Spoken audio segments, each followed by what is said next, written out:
नमस्ते साथियों, गणतंत्र दिवस की हार्दिक शुभकामनाएं आप सभी को। साथियों, आज बहुत ही हंसी खुशी वाला दिन है क्योंकि हमारा राष्ट्रीय पर्व 26 जनवरी है। साथियों, 26 जनवरी हम इसलिए मनाते हैं क्योंकि आज ही के दिन हमारा संविधान लागू हुआ था और हमारा देश गणतंत्र बन गया था। साथ ही साथ हमारे संविधान को बनने में 2 वर्ष 11 माह 18 दिन का समय लगा था, जो एक प्रकार की पुस्तक है इसे तैयार करने में, क्योंकि इसमें एक सभी प्रकार के सभी वर्गों को ध्यान में रखते हुए यह पुस्तक तैयार की गई थी।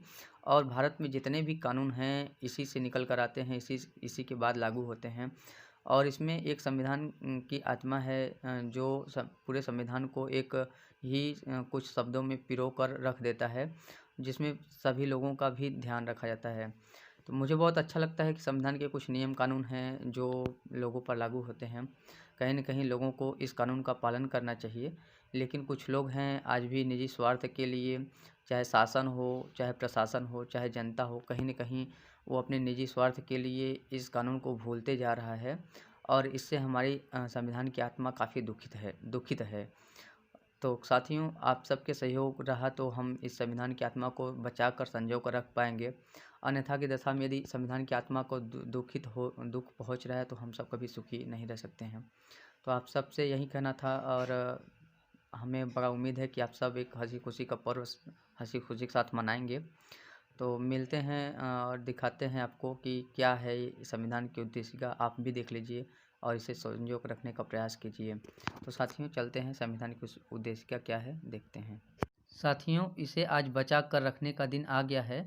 आज ही नहीं बल्कि हमेशा हमेशा के लिए इसे बचा कर रखना ही होगा, क्योंकि आप सभी जानते ही होंगे कि संविधान की आत्मा को दुख पहुंचाकर कोई भी सुखी नहीं रह सकता, क्योंकि यह संविधान की आत्मा में ही हमारे सभी शब्द, जो एक एक शब्द है, इन सब शब्द का एक एक मतलब छुपा हुआ है जो हमारे लिए बहुत ही ज़रूरी है।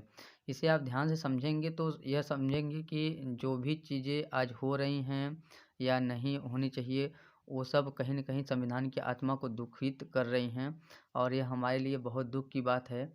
हम लोग ज़रूर 26 जनवरी मना लेते हैं, लेकिन कभी इसकी उद्देशिका को ध्यान में नहीं देते हैं और आज 26 जनवरी मनाकर कल ही इस संविधान की आत्मा को दुःख देने लगते हैं।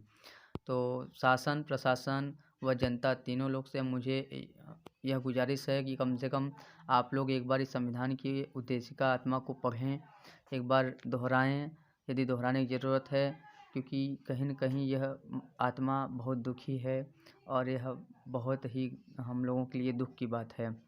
तो आप सब से उम्मीद है कि एक बार हमारे उद्देशिका को पढ़ेंगे और इसे अपने जीवन में अमल करेंगे, पालन करेंगे, कभी भी निजी स्वार्थ के चक्कर में इसे भूलेंगे नहीं। तो आप सबसे हम यही उम्मीद करते हैं। आप सबसे मिलते हैं अगले वीडियो में। धन्यवाद। जय हिंद।